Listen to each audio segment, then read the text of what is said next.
Okay o mas okay?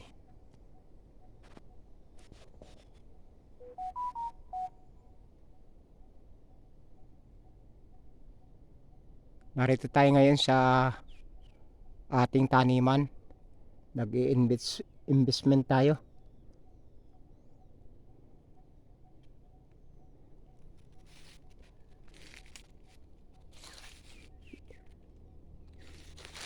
Yan ito yung pagtatamnan natin ng saging. Pagtatamnan natin yan. Isa, dalawa, tatlo, tatlong hukay. Ito yung may tanim na.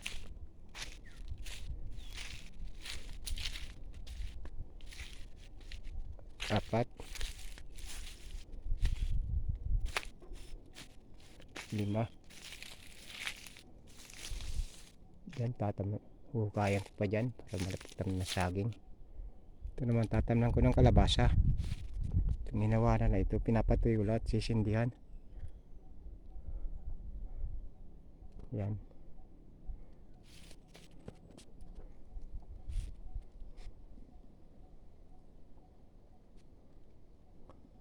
Niyog. Yan ay 40 anyos na, inyok na yan.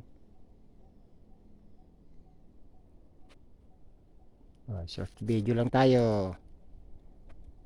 Tutuloy natin ang ating pagtatanim.